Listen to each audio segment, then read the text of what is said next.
Bienvenue à West Palm Beach, à 250 km au nord de Miami, en Floride, pour suivre l'édition 97 de Top Gun, le plus grand tournoi américain de maquettes volantes.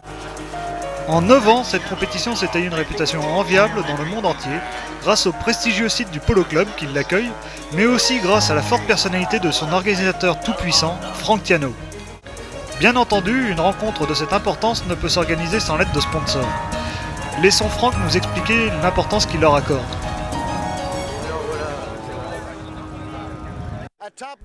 À Top Gun cette année, nous avons beaucoup de sponsors qui offrent presque 10 000 $ cash pour les 3 catégories, designers, experts et équipes. Nous avons 25 sponsors différents qui offrent également de petites sommes, 200 ou 300 $ pour récompenser le meilleur avion civil, le meilleur avion militaire, plein de types d'avions différents que vous allez découvrir dans le reportage. Je remercie tous ces sponsors bien sûr, mais spécialement Robarts, Modal Airplane News et bien évidemment Zap, qui est le plus important des sponsors. Nous apprécions particulièrement leur argent et leur soutien. Merci.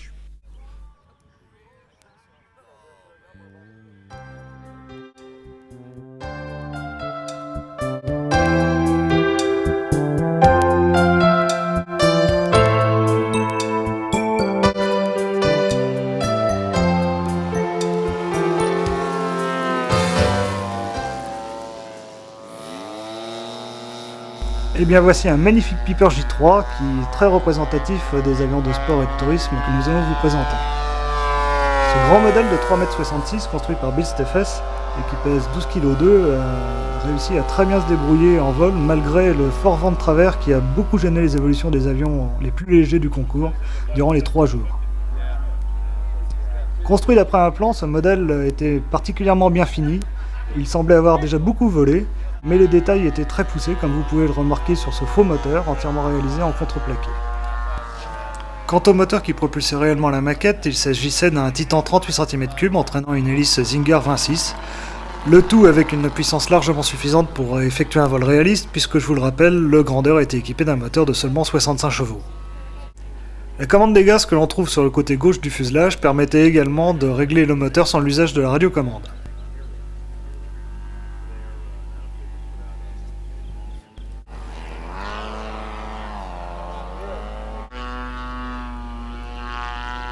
Changement de style, mais pas vraiment d'époque, avec ce raceur des années folles, le Travel Air Mystery Ship, construit par un modéliste québécois qui va nous le présenter avec son savoureux accent.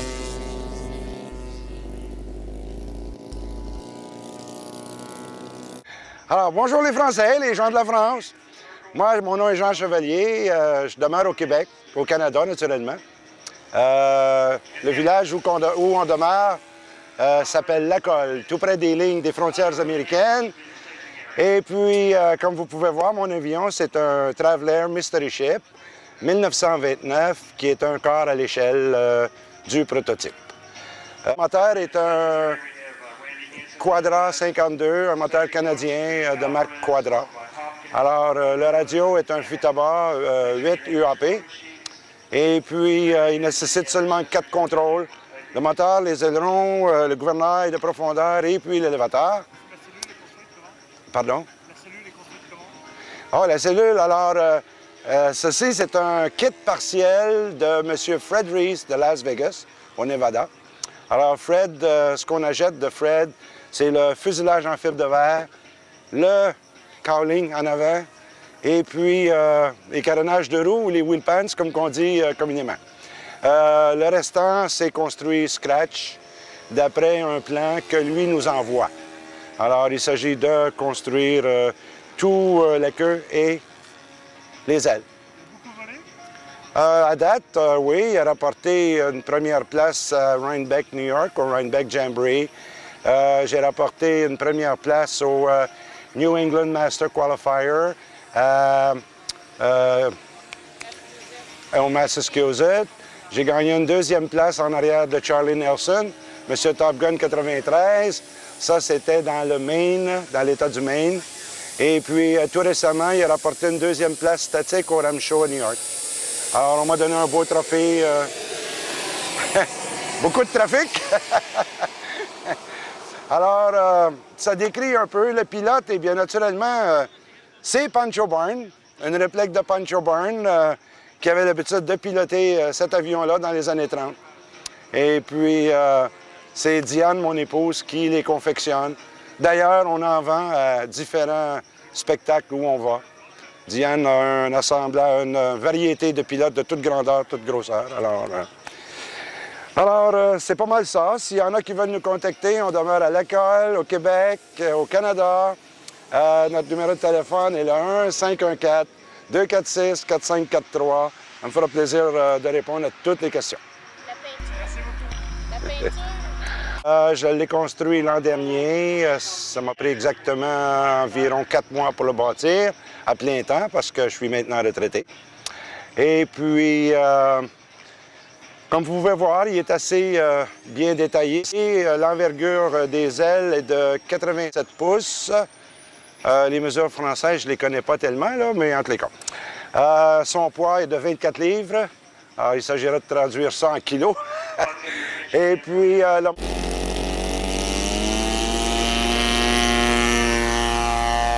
Sacrément sympathique, notre ami québécois, non? Eh bien, sachez, si vous n'avez pas réussi à faire la conversion, que son avion mesure 2,23 m d'envergure et pèse à peu près 9,5 kg. Ce n'est pas la première fois que Jean participait à Top Gun, il était présent les 2 années précédentes avec un Ryan PT-22. C'est en revanche la première fois qu'il termine dans la première moitié du classement en série Expert, à la 15e place. Si vous êtes un fidèle lecteur de RCM, vous savez qu'à Top Gun, les modèles volent 4x4 devant des collèges de 2 juges, ce qui veut dire qu'il y a en fait 4 tours de vol. En fait, cette année, à cause d'une météo déplorable et une journée de pluie ininterrompue, 3 tours de vol seulement seront volés, ce qui ne semble pas avoir beaucoup influé sur les résultats dans la mesure où les collèges de juges notent à peu près de façon équivalente.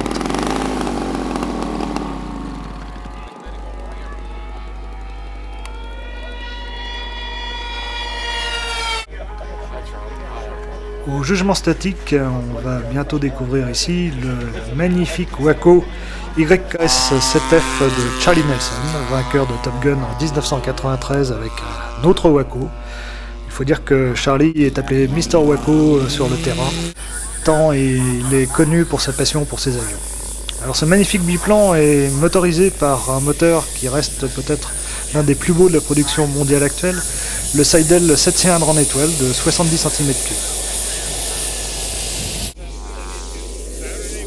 Participant à Top Gun depuis ses origines, Charlie a toujours terminé aux places d'honneur et cette année encore, il finit 5e de la catégorie Designer. Cette nouvelle catégorie, créée cette année par Frank Tiano, est en fait destinée à récompenser le travail des modélistes qui créent leurs avions de A à Z, qui dessinent leurs plans, ou alors qui réalisent même les moules des fuselages en fibre de verre, pour bien les différencier en fait des experts qui parfois participent avec des kits extrêmement préfabriqués, comme les jets de Bob Violette, ou alors les Warbird de Fiber Classics, pour ne prendre que ces exemples.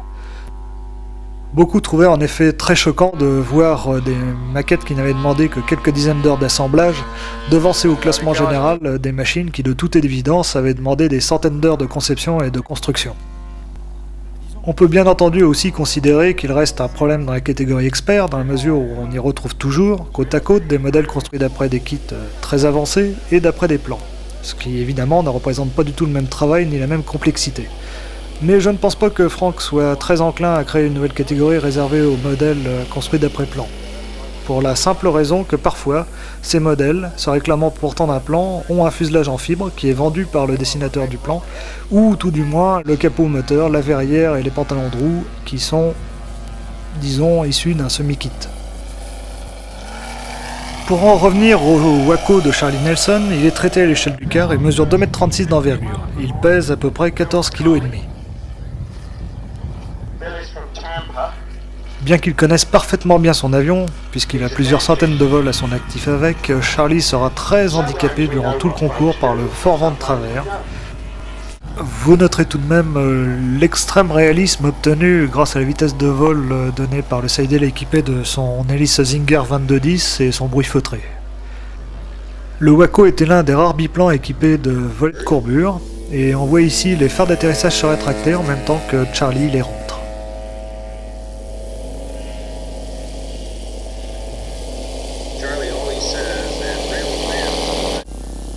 Nouveau venu à Top Gun, Mike Brower présentait ce magnifique Aeron KLC de 2,77 m d'envergure pour seulement 7,7 kg. On voit ici le modèle s'aligner pour décoller sur l'une des deux pistes qui avaient été tracées en diagonale sur le terrain pour être plus face au vent et qui a été évidemment beaucoup utilisé par les avions les plus légers. Avion d'1,83 m d'envergure.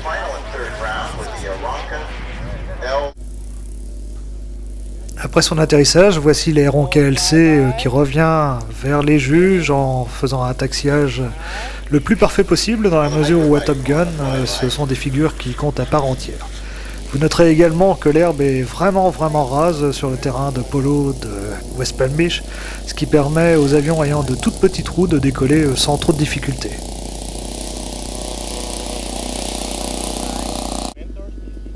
Je vous laisse maintenant admirer en images ce qui est sans doute la grande révélation de Top Gun 97, un magnifique avion d'épandage agricole qui termine second de la catégorie Expert, avec le meilleur statique à 98,667 points, et aussi également le meilleur vol dans l'une des manches.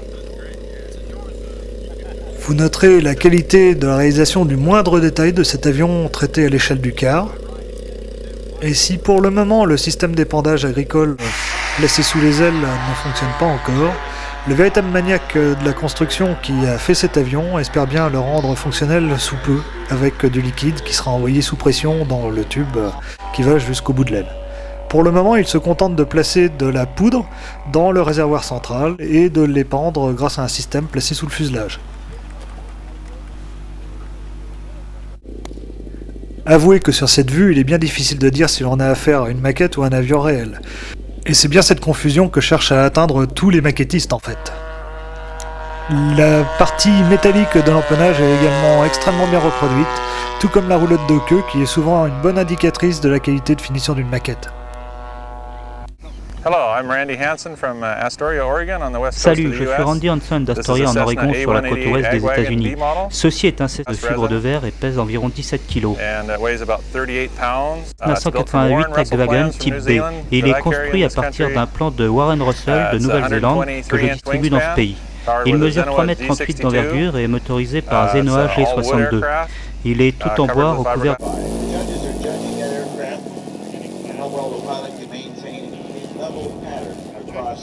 His judging vision area. So the crosswind, of course, the flags are going right in our face. Gives the pilot one more element of difficulty to deal with.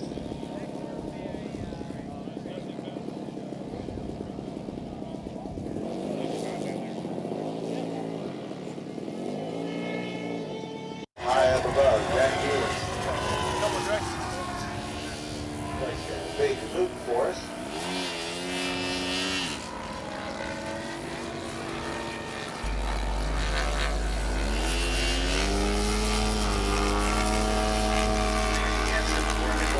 Bien que participant à Top Gun pour la première fois, Randy nous a vraiment impressionnés par ses qualités de pilote, en plus bien entendu de ses qualités de constructeur. En effet, comme vous pouvez le constater, malgré son aile à grand allongement et fort dièdre, l'avion semble sur des rails, ce qui est assez remarquable si l'on tient compte encore une fois du fait que le vent était complètement en travers de la piste et très fort, j'insiste là-dessus, pendant toute la durée du concours. Le placement des figures était également d'une exceptionnelle précision, ce qui peut étonner chez un modéliste qui ne fait des concours que depuis 2 ans. Cependant, bien entendu, si Frank Tiano l'a invité à participer à Top Gun, ce n'est pas par hasard. Si Randy était totalement inconnu des Européens, il jouit aux États-Unis d'une grande renommée depuis que l'année dernière, il a remporté le titre du meilleur avion civil au Scale Masters, la plus grande compétition officielle réservée aux maquettes de l'autre côté de l'Atlantique. Voilà qui en dit long sur son talent et nous ne serions pas étonnés de le retrouver l'année prochaine sur la plus haute marche du podium de la catégorie Expert.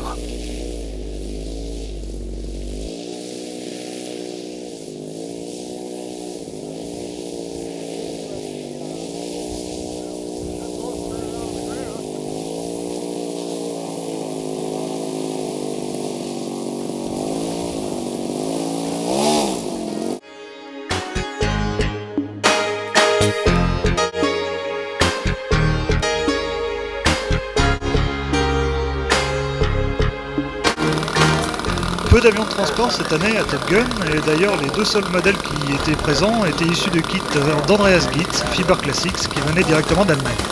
Ici Geoff Combe, le pilote de voltige bien connu qui a participé au TOC à Las Vegas avec Christophe Pizan-Leroux l'année dernière, réglait les moteurs de ce magnifique DC-3 qui a été construit par Alvin Brown. Ils finissent tous les deux 3e du classement par équipe, avec un avion qui est maintenant assez célèbre, qui a participé plusieurs fois à Top Gun. Il mesure 3,32 m d'envergure, pèse à peu près 14,6 kg et est motorisé par deux moteurs Yamada 91 4 temps. Malheureusement, comme vous pouvez le constater, les trains d'atterrissage... Spécificité, ici à Top Gun, il y a un juge au regard inquisiteur qui est chargé de détailler les maquettes de très très près afin d'apprécier leur degré de finition et la qualité de leurs moindres détails. J'imagine qu'il doit prendre un plaisir pervers à trouver des défauts sur toutes les machines qui lui passent entre les mains, mais avec le Junker 52 de notre ami allemand Stefan Dürstein, il a dû être très frustré. En effet, ce modèle, qui est en fait le deuxième prototype à sortir du moule Fiber Classics, termine 5e du classement statique général, toutes catégories confondues. Les faux moteurs, les échappements, bien entendu, tout cela sort directement de moulage et est compris dans le kit. Mais dites-moi un peu comment ne pas rester bouche bée devant un tel état de surface. Le mérite en revient bien entendu avant tout au modéliste qui a réalisé le master du fuselage et des ailes, puisque les ailes sont également en fibre de verre. Il s'agit d'un modéliste suisse, anonyme pour le moment, mais qui mériterait d'être mieux connu, ça c'est certain. Ne minimisons tout de même pas le travail de finition de Stefan Dürstein, qui a choisi un décor et une livrée très chatoyante qui met parfaitement en relief les lignes anguleuses de cet avion de ligne du début des années 30. La roulette de queue est elle aussi moulée, et elle est amortie, montée sur un petit amortisseur hydraulique. Malheureusement pour Stéphane, les 3 moteurs laser 70 qui équipent son modèle lui donneront bien du fil à retordre, et il ne pourra finalement prendre son envol qu'à la 3e manche. C'est bien dommage parce que cela le prive des précieux points engrangés au statique, et il termine 26e seulement de la catégorie expert. Il faut cependant reconnaître que l'avion semblait manquer de mise au point et avait sans doute été terminé juste avant le concours. Ce modèle, traité à l'échelle du 1/9, mesure 3,25 m d'envergure et pèse seulement, saurait-on tenter de dire vu sa finition, 13,6 kg. Bien entendu, la légèreté a toujours été un avantage dans des conditions de vol normales. Mais peut-être qu'ici, une charge à l'air un peu plus élevée et surtout un centrage plus affiné aurait permis à l'avion de voler de façon un peu moins chahutée. On a eu la désagréable impression de voir voler un petit planeur 2 axes dans la tempête, et Stéphane, particulièrement volet sortie, s'est fait plusieurs fois quelques frayeurs, avant de tenter un atterrissage qui ne restera malheureusement pas sans conséquences.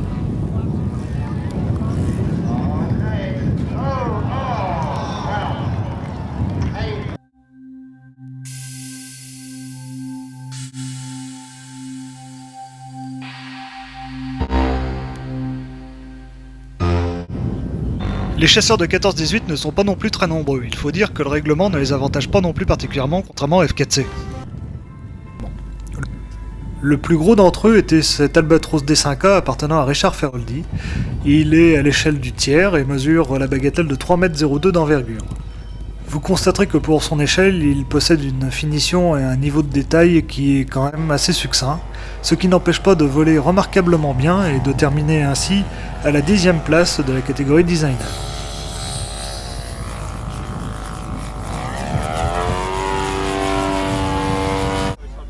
Il est devancé de peu par le Sopwith Triplane de Bud Rohan qui termine 7ème de la catégorie designer et qui mesure 2,03 m d'envergure et est propulsé par un Saito 150 4 temps.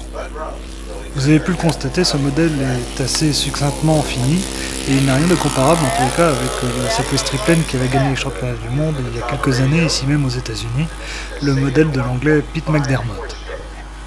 Il volait en revanche particulièrement bien et son pilote n'a jamais hésité à utiliser la piste principale, perpendiculaire au vent. Le Sopwith Snipe de Tom Polapik n'a effectué qu'un seul vol et c'est bien regrettable parce qu'il avait un excellent statique et il finit pourtant très très loin au classement général.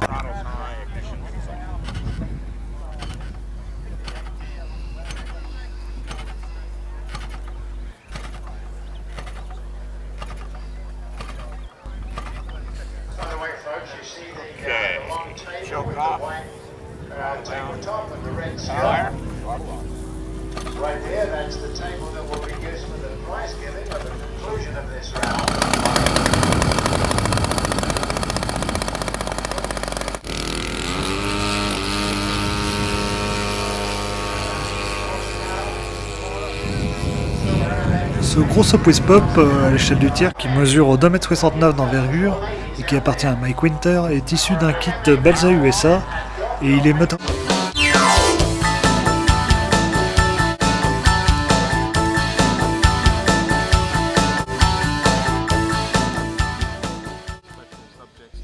Contrairement aux avions de 14-18, les jets ont toujours été nombreux à Top Gun. Le nom de la compétition y est sans doute pour quelque chose. Ce T-33 est issu d'un kit Jet Model Product et il appartient à Jeff Foley. Il termine à une excellente 3ème place en catégorie expert, et pourtant, vous allez le voir, le premier décollage avait été pour le moins poussif. Il faut dire que la puissance de l'OS 91 associée à la turbine Dynamax est peut-être un peu faible pour arracher les 9 kg d'un tel engin. De plus, on a cru que les arbres qui bordent le terrain du côté droit allaient arrêter son élan. Des arbres qui, soit dit au passage, vu le vent, génèrent de nombreuses turbulences et ont rendu un grand nombre de décollages assez scabreux. Mais finalement, une fois qu'il avait décollé et qu'il avait réussi à prendre sa vitesse de vol, cet avion évoluait d'une façon très réaliste puisque le vrai de toute façon n'était pas un foudre de guerre. Et si l'on tient compte qu'en plus il avait terminé 6ème au statique, il n'est pas étonnant que Jeff, encore une fois, se retrouve aux places d'honneur. Au décollage, le T-33 est issu d'un kit BVM de Garland Hamilton, qui avec un modèle similaire avait déjà terminé second du concours il y a 2 ans. Ce modèle mesure 2,03 m d'envergure et pèse 9,5 kg. Comme vous pouvez l'entendre, il est équipé d'un réacteur et bien entendu il s'agit d'un JPX T260 puisque Bob Violette est l'importateur aux États-Unis du moteur français. Le réservoir de gaz semble placé dans le nez, on voit ici le cerveau de coupure, ce qui explique bien entendu à la fin du vol, quand le kilo et demi de gaz est consommé, que l'atterrissage soit un peu délicat.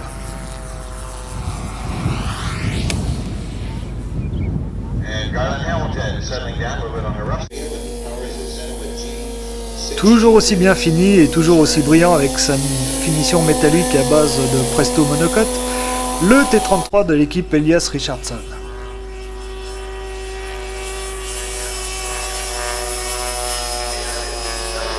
Équipé de l'incontournable moteur BVM 91 et de la turbine Vaiojet, cet avion est évidemment...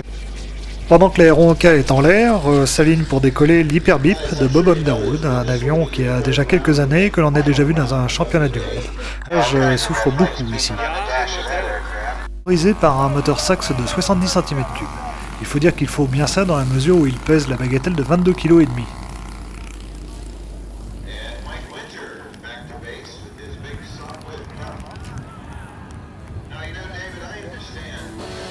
Évidemment moins lourd que ceux équipés de réacteurs. Il pèse pour sa part 8,1 kg. Mais ce n'est pas un record puisque l'avion de Clark Hopkins, un modéliste qui a un magasin à Miami, pèse quant à lui 7,2 kg. On voit ici sa livrée métallique qui est parfaitement réussie et d'un très grand réalisme. Il s'agit de Bare Metal que nous avions présenté l'année dernière et qui est distribué aux États-Unis par Wayne Stewart.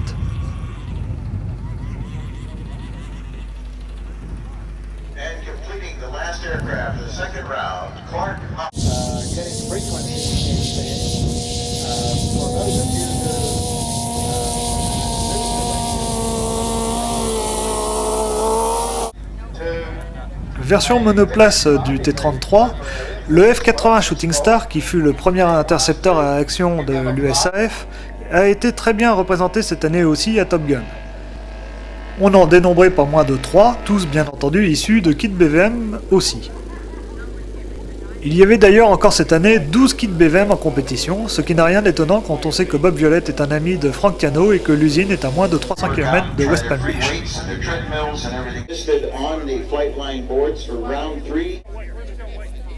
Jerry Caudle et Bob Violette himself terminent d'ailleurs premier du classement par équipe cette année, et on les voit ici préparer leur F-80 d'entraînement à la veille du concours, et comme vous pouvez le constater, ils utilisent sans aucune hésitation le JPX T260.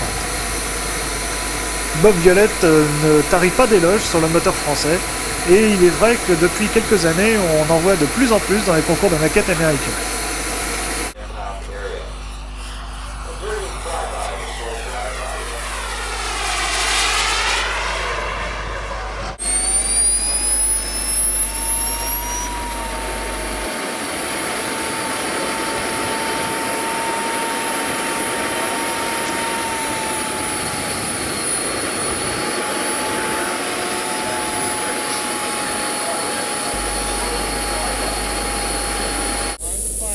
Après avoir remporté Top Gun 3 fois d'affilée avec un F-86 Sabre aux couleurs des Minuteman, Terry Nitsch a donc opté pour un F-80 équipé d'un réacteur JPX.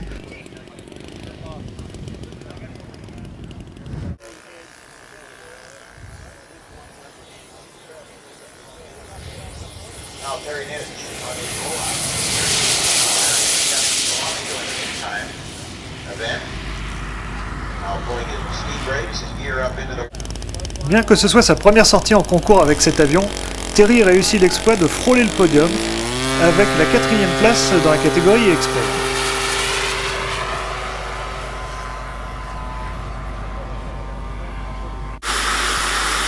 Mais le JPX n'était pas le seul réacteur à Top Gun cette année. On voit ici un A4 équipé du moteur Turbomine suédois. Il appartient à l'équipe González Arrojo, les importateurs aux États-Unis de ce moteur. Malheureusement pour eux, ils avaient sans doute fait un mauvais choix de cellule et le réacteur n'a pas pu démontrer toutes ses possibilités, c'est moins qu'on puisse dire.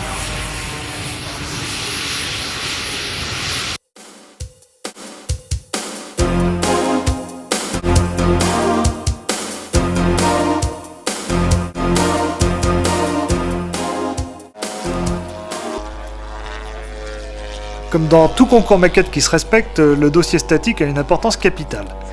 En effet, c'est sur ces éléments que les juges vont apprécier la qualité de réalisation, mais surtout de forme, de la machine qui leur est présentée.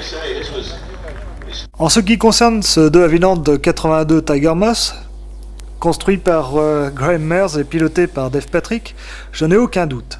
Les formes doivent être pratiquement parfaites.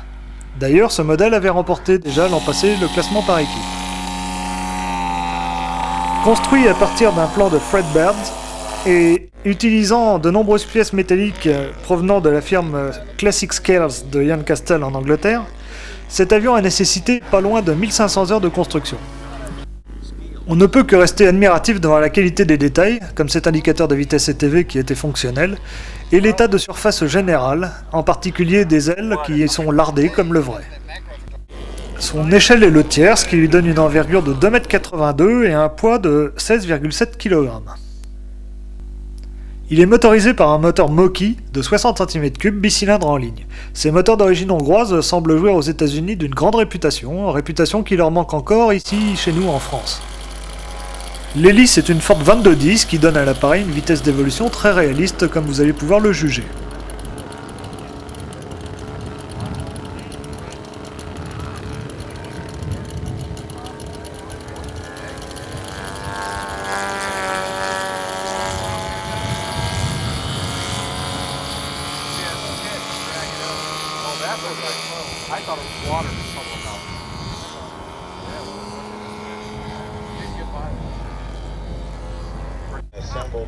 Ayant frôlé la collision en vol par 2 fois, Dave Patrick décidera de poursuivre ses vols en effectuant les figures à très haute altitude, ce qui l'a sans aucun doute handicapé et fait perdre pas mal de points. L'équipe termine donc seconde alors que la première place était à sa portée. Mais connaissant Dave, je suis certain qu'il préfère de loin avoir préservé la vie de la maquette plutôt que d'être monté sur la première marche du podium.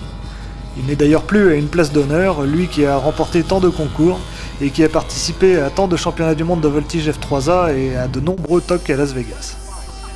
Les T6 Havard ou SNJ sont toujours très nombreux à Top Gun, qu'ils soient issus de plans de Nick Ziroli ou de Kit Yellow Aircraft. Ils sont tous à l'échelle du 5e, mesurent donc 2,56 m d'envergure et pèsent entre 13,5 kg et 14,5 kg.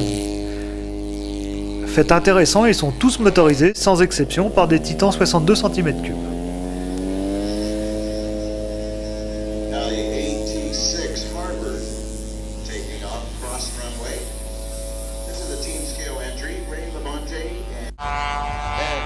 En vol ici, le modèle de l'équipe bolivienne, c'est une première, Eduardo Gutiérrez et Petro Cerco. Le fumigène, comme vous pouvez le constater, était d'une rare efficacité. Très beau passage rapide, qui, je vous le rappelle, est une figure obligatoire à Top Gun, tout comme le passage lent tout sorti. En fait, le but de la manœuvre est de démontrer au juge l'écart de vitesse dont est capable le modèle. Sans doute le mieux fini de tous les T6, celui de Rich Horovitch, qui porte le décor des Blue Angels. En fait, cet avion n'était évidemment pas utilisé. Les T6 issus du plan de Nick Ziroli sont unanimement reconnus comme étant des avions sans problème, qui volent à la perfection et qui sont somme toute assez faciles à piloter d'ailleurs. Bien regardez, ici alors que Rich vient juste de déclencher son fumigène, la commande de profondeur a cassé. Admirez avec quel calme et quel sang-froid le pilote va rattraper la situation, en jouant sur les gaz et en parvenant à poser son avion sur la piste sans le moindre bobo. Un exploit qui va être salué par une salve d'applaudissements comme il se doit.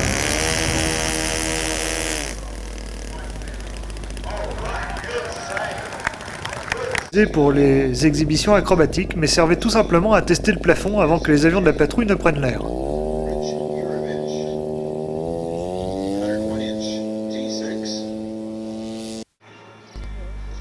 Speaker officiel de la manifestation, et établi aux États-Unis depuis de très nombreuses années, l'anglais Dave Platt est un fabricant de kits bien connu. Son Ferrigannet qu'il présentait pour la seconde fois est une véritable merveille. Regardez comment sont reproduits les rivets avec de petites gouttes de colle disposées à quelques millimètres les unes des autres. Regardez également la qualité de la finition de la peinture, du vieillissement, c'est vraiment assez extraordinaire. L'hélice contra-rotative n'est bien entendu utilisée qu'au statique, mais en revanche la crosse d'appontage, que l'on devine ici, est quant à elle commandée par un cerveau et lors des passages lents, on la voit se déplier, c'est très réaliste. À l'échelle du 8e, le modèle mesure 2,13 m d'envergure et pèse 7,2 kg.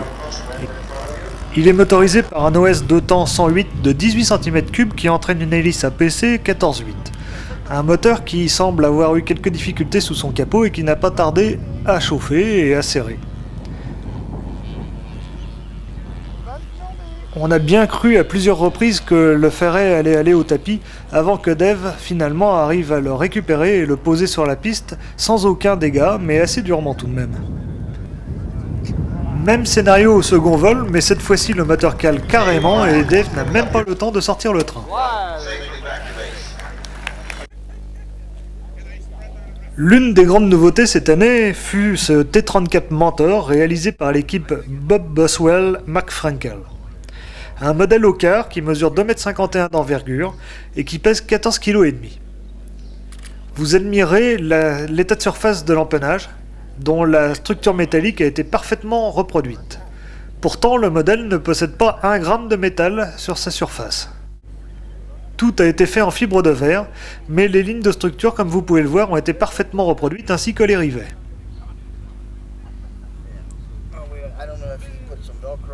Il s'agit en fait du prototype d'un futur kit qui sera commercialisé par Mark Frankel, qui est déjà bien connu pour avoir réalisé les années précédentes des A4 Skyray. Quant au tableau de bord, il utilise des instruments qui sont commercialisés par Jim Sandquist, un modéliste que l'on retrouvera bientôt dans les colonnes de MVM où il nous présentera le P51 Aerotech d'ici peu de temps. À peine terminé, le T-34 est arrivé à Top Gun vraiment avec un besoin de mise au point évident.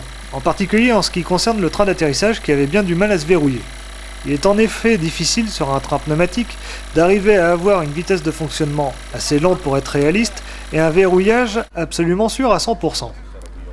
On se demande d'ailleurs pourquoi les maquettistes américains sont toujours réfractaires au train électrique qui serait pourtant bien plus fiable sur ces gros engins qui accepteraient la surcharge sans aucun problème. Ceci dit, vous pouvez constater comme moi que le Moki 30 cm3 qui équipe cet appareil tracte sans difficulté les 14,5 kg de l'engin.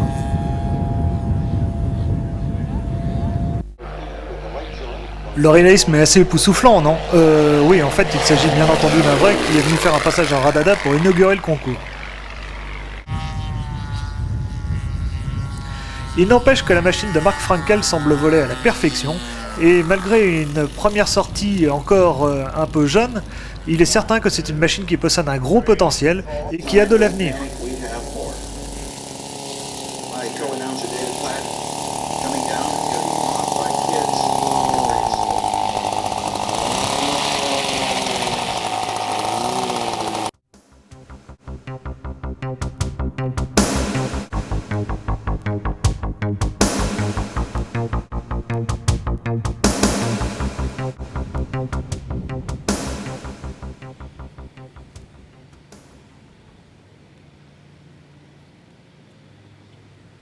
Ok, bonjour. Je suis Jim Wilkinson. Je suis le gars qui avait le Stuka ces 3 dernières années et voici mon nouvel avion, un Focke-Wulf 190 A8. Roulette de queue rétractable. J'ai également réalisé une verrière coulissante. J'ai usiné les mitrailleuses, le cône, l'hélice. Le poids est d'environ 11,3 kg et le moteur un OS 310 cylindres 4 temps. Le réservoir de 500 cm3 permet environ une autonomie de 10 minutes de vol. L'avion est entièrement réalisé en balsa, recouvert de fibres de verre, avec un après-gré. Le décor est celui d'un avion du front de l'Est en camouflage hivernal. Son envergure est de 2,28 m et sa longueur de 1,82 m. Il a des volets, des ailerons, direction, profondeur, et il vole vraiment très bien. Le plan est de Don Smith de Miami, Floride. Le modèle est de construction entièrement personnelle. Il m'a fallu à peu près 7 mois pour le construire. J'ai réalisé le train rentrant en utilisant des moteurs de tournevis électriques, la acrylique, et la peinture est une laque acrylique de qualité automobile.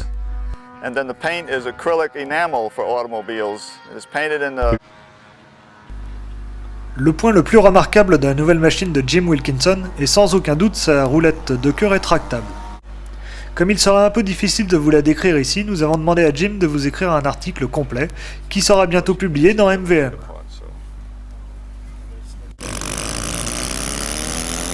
Jim vient de vous le dire à l'instant dans son interview, cet avion vole vraiment très bien. Eh bien ça s'est vu dès le décollage, car en fait cet avion il n'avait que 3 vols à son actif avant de venir à Top Gun. Cependant, Jim s'est trouvé à l'aise immédiatement aux commandes, et vous pouvez voir que malgré le vent de travers, l'avion reste sur une trajectoire parfaite, ne semble absolument pas perturbé. Cela dénote un gros potentiel, et voilà encore une machine qui ne pourra que progresser dans les éditions futures de Top Gun.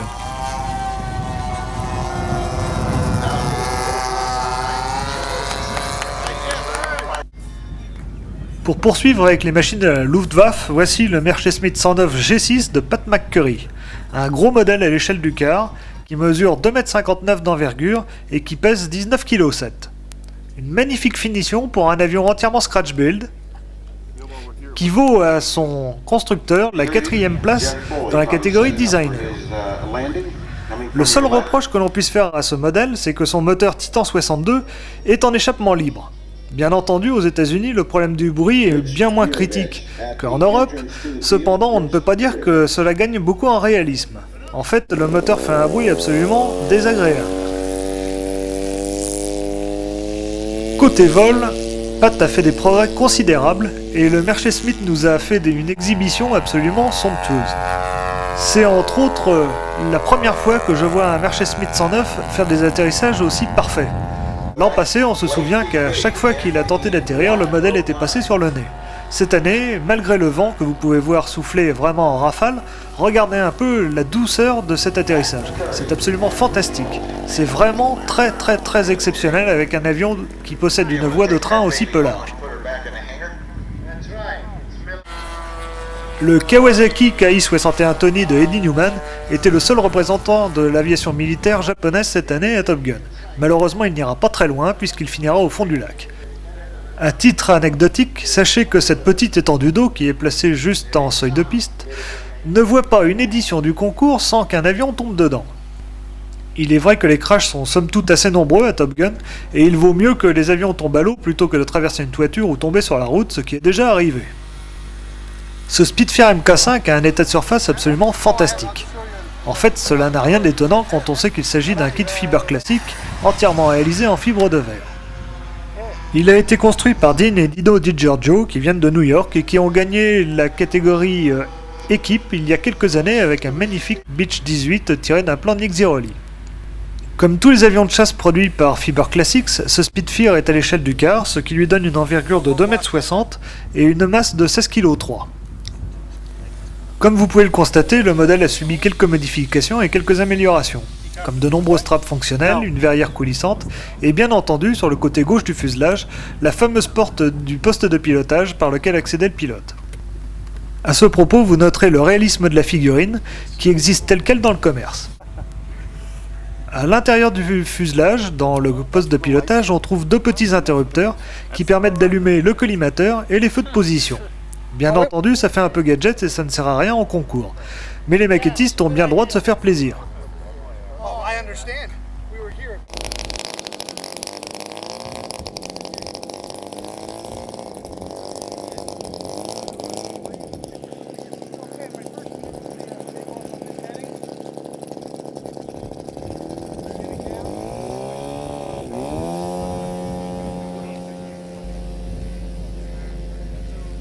Après un décollage de toute beauté et un début de vol parfait, Dino Di Giorgio sera pourtant obligé de se poser en toute hâte suite à une mise en flûteur de la voilure, sans doute produite par la surpuissance du moteur 3W 80 cm3.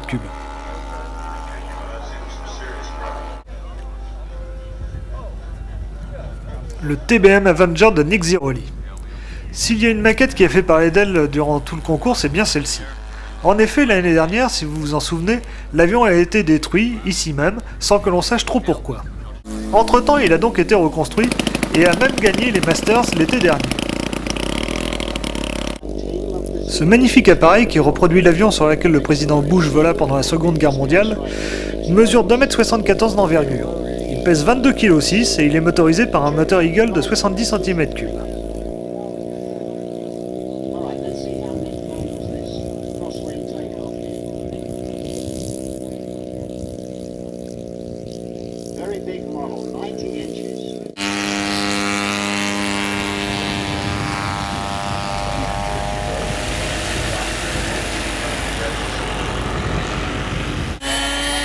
Magistralement piloté, comme vous allez pouvoir le constater sur ce passage de torpillage, et doté de la seconde note de statique de tous les avions du concours, il n'est pas étonnant que l'Avenger se retrouve second de la catégorie designer, juste derrière le Beechcraft T-42 de Ramon Torres, que nous avons un peu oublié tellement ce modèle nous avait paru fade vis-à-vis de la plupart des maquettes présentes dans le concours.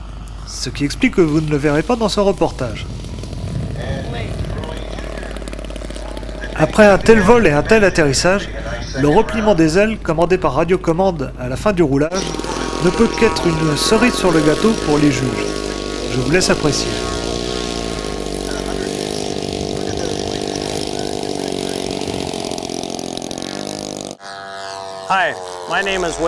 Hello, je m'appelle Wayne Seward de Minneapolis, Minnesota, et je possède une société appelée Aerotech Model.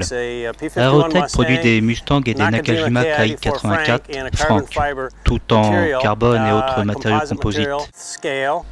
Les avions que vous voyez ici sont des North American P-51 Mustang au 1/5e, motorisés par des Mokit.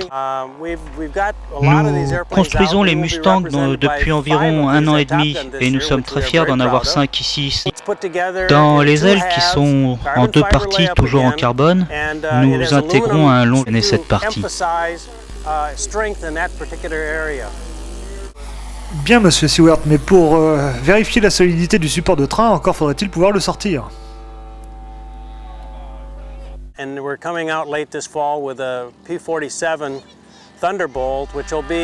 Nous allons bientôt sortir à l'automne un P-47 Thunderbolt pour le SAX 70 cm3 ou le Titan 62 qui sera du même calibre.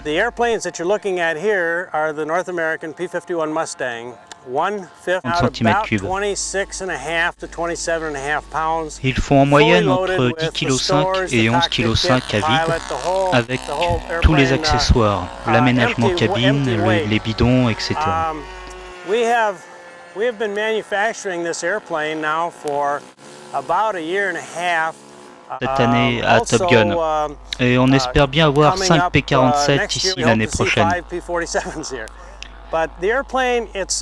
Les avions sont totalement fabriqués en fibre de carbone et nous les livrons entièrement assemblés. Par exemple, il n'y a rien à rajouter dans le fuselage, ni les couples, ni les supports des réservoirs d'air comprimé et d'essence, ni les bâtimoteurs, etc.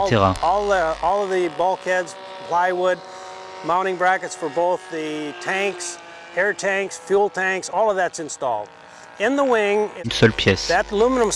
Sur ce longeron, on a installé une plaque d'aluminium AU4G qui va jusqu'au bord d'attaque. Elle est découpée dans une plaque de 4 mm d'épaisseur. C'est un bon support pour le train d'atterrissage qui est aussi encapsulé avec une bande supplémentaire de Kevlar dans le bord d'attaque. Encapsulated in the front leading edge, poured epoxy into an area where it holds it in place, and then there's a Kevlar band that wraps all the way around that. So it will really take a C'est l'une des choses hard, auxquelles j'attache de l'importance parmi les caractéristiques d'un avion, parce qu'on voit trop souvent des trains d'atterrissage s'arracher lors des concours. Cela me paraît important pour la durabilité d'une maquette et nous n'avons pas hésité à surdimensionner un pont tubulaire en aluminium qui va d'un saumon à l'autre. Je ne ferai cependant pas d'humour déplacé car malheureusement le magnifique Mustang jaune que vous voyez ici et qui était l'avion personnel de Wayne Seward piloté par Bob Furans va mal finir.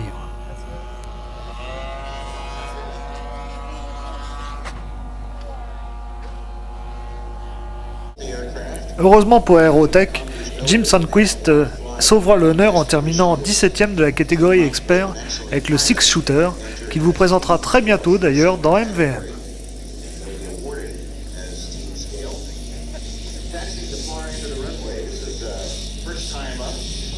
Il n'empêche que l'impression générale qui se dégage de ce modèle, c'est que le Mokey 30 cm3 a peut-être un peu de mal à tirer l'engin. Il serait sans doute préférable de mettre un moteur beaucoup plus puissant pour qu'enfin le Mustang vole comme il doit voler, c'est-à-dire comme un vrai chasseur, très rapide et très musclé.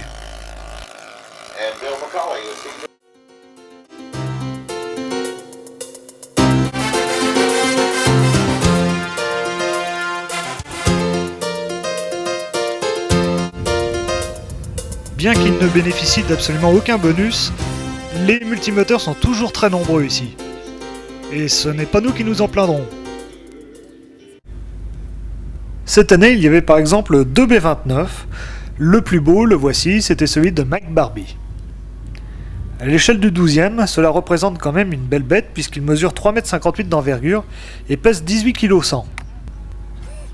Issu d'un plan Don Smith, il est donc tout en bois et recouvert d'un entoilage thermocollant de couleur aluminium agrémenté de quelques plaques métalliques pour donner un peu de relief.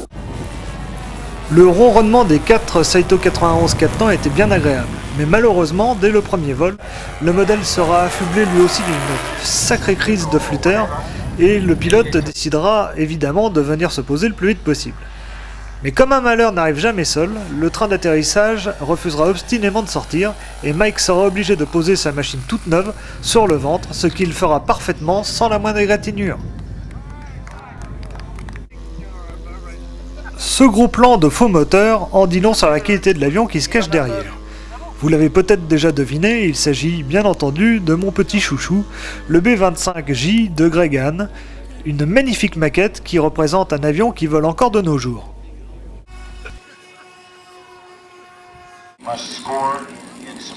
Hey, good morning. We're at the Top Gun 97 here in West Bonjour Palm et Beach, bienvenue Florida. à Top My Gun name is Greg 97. Je suis I'm from, Greg Hahn, Knightstown, je viens de Indiana, Knighttown, which is just a little Indiana, bit east of qui est Indianapolis, juste à l'est de 500 Minneapolis, dans le nord du pays. I've got with me this weekend my North American Évidemment, bombs in les sequence. trappes de la soute sont Of course, it fonctionnelles has et celles des operating trains sont bomb bay doors séquencées. and the, doors on the landing gear sequence.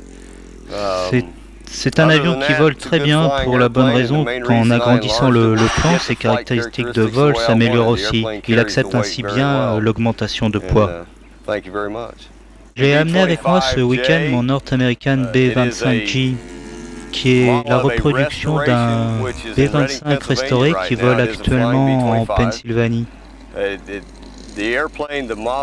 Le modèle est issu d'un plan Ziroli agrandi de 20%, ce qui lui donne une envergure de 2,99 m pour une longueur de 2,30 m. Il pèse juste moins de 22,5 kg. Il est tout en bois, recouvert de fibres de verre et de résine, de finition ZAP. Il est peint avec une acrylique automobile. L'avion est motorisé par deux Zenoa 38 cm3 essence. Le train rentrant est un Robart. Le modèle a deux circuits d'air comprimés différents, l'un pour le train rentrant, l'autre pour les freins à disque qui sont très utiles pour raccourcir la distance de roulage de ce gros avion à la masse déjà importante. Les moteurs entraînent des hélices tripales 19-10 que j'ai faites moi-même. L'avion largue 6 bombes en séquence. Évidemment. Greg fait justement ici la démonstration au juge du fonctionnement séquencé des trappes du train d'atterrissage. Elles fonctionnent grâce à de petits vérins pneumatiques qui sont commercialisés par Robart.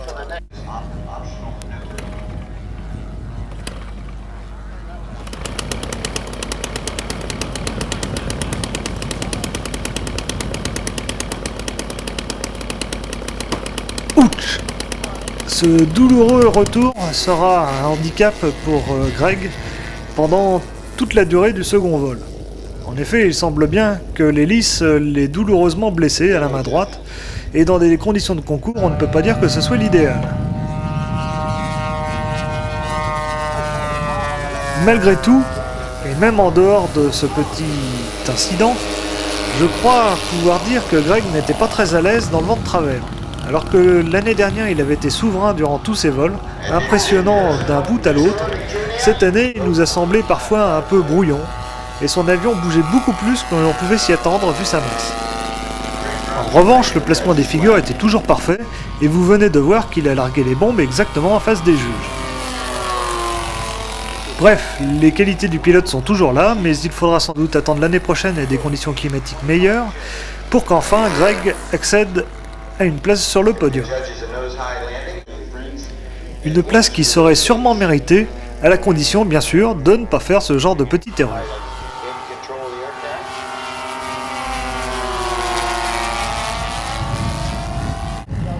Enfin, je ne suis pas très inquiet pour Greg, parce que quand il le veut, nous allons le voir sur cet atterrissage, il est capable de faire d'excellentes choses, quelles que soient les conditions. Vous noterez également le grand réalisme du roulage de cet avion grâce au train suspendu et grâce aussi à l'usage des fameux freins pneumatiques Robart. Ce P-38 Lightning, construit par Bill Steffes, était piloté par Frank Tiano lui-même. Portant les décors du magnifique California Cutie qui a été malheureusement crashé l'année dernière en meeting en Angleterre, il est issu d'un kit Yellow Aircraft à l'échelle du 1/6. Il mesure 2,54 m d'envergure, pèse 13 kg 100 et est motorisé, encore une fois, par des moteurs Moki de 20 cm3. Le tronçon central d'aile, les deux nacelles moteurs ainsi que le fuselage sont en fibre de verre, ce qui facilite bien les choses. Tout au contraire, le modèle de Nick Ziroli, légèrement plus grand, est quant à lui tout en bois. Traité à l'échelle 1,55, il mesure 2,89 m d'envergure et pèse 19 kg. Vous apprécierez la qualité de la peinture et en particulier de la figuration de l'échappement sur les nacelles.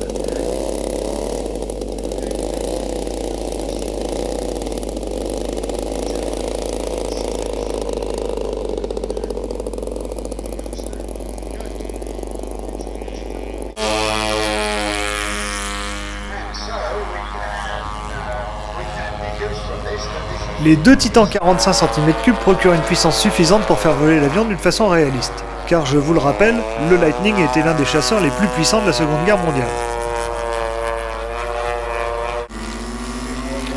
Au décollage, le nouveau F-82 Twin Mustang du colonel Art Johnson, une maquette à l'échelle du 6e de 2,69 m d'envergure. Très impressionnant en l'air avec ses deux moteurs OS 108, il subira malheureusement une avarie d'origine inconnue qui le fera se cracher à l'intérieur du Polo Club entre les maisons. Terminons en beauté avec la maquette du vainqueur de la catégorie Expert, le P-61 Black Widow de Charlie Chambers. Une maquette absolument fantastique, de 2,94 m d'envergure, pesant 17 kg 2. La reproduction de ce chasseur de nuit de la Deuxième Guerre mondiale a été réalisée par Charlie il y a déjà 2 ans. L'année dernière, il avait déjà obtenu une excellente place à Top Gun, mais cette année, dans le vent, je dois dire que ses qualités de pilote ont été éblouissantes. Un sacré pilote donc, doublé d'un sacré constructeur aussi, puisque sa maquette termine finalement 3e au statique, toutes catégories confondues. Le Black Widow n'est pourtant pas un avion facile à construire, et vous pouvez juger de la qualité de la réalisation. Même si les grosses culasses des Vebra 20 cm3 dépassent, ce qui est parfaitement permis par les règlements des concours maquettes américains, la finition était extrêmement réaliste. Devant les grands volets de courbure, vous voyez ici le spoiler qui fait office d'aileron. Ce dernier étant réellement ridicule et quasiment inefficace.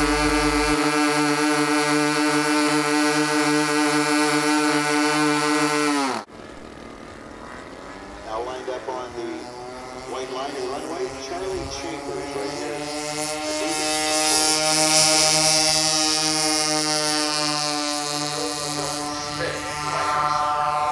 Don has a big down low to the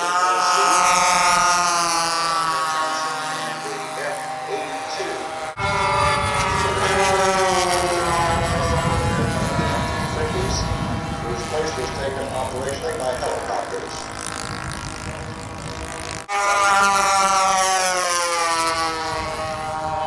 Rolling in center of the field, this has incredible detail here. Music that all the pilots use to assemble and repair their aircraft. And Robart manufacturing without the Alors, qu'en dites-vous? Fantastique les trajectoires dans le vent, non? D'autant plus qu'à ce moment-là, comme vous pouvez le voir, c'était une véritable tempête. Et cet atterrissage?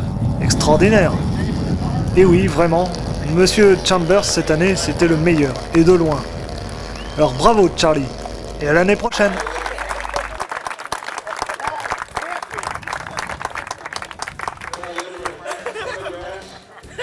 Come on, Charlie, move up.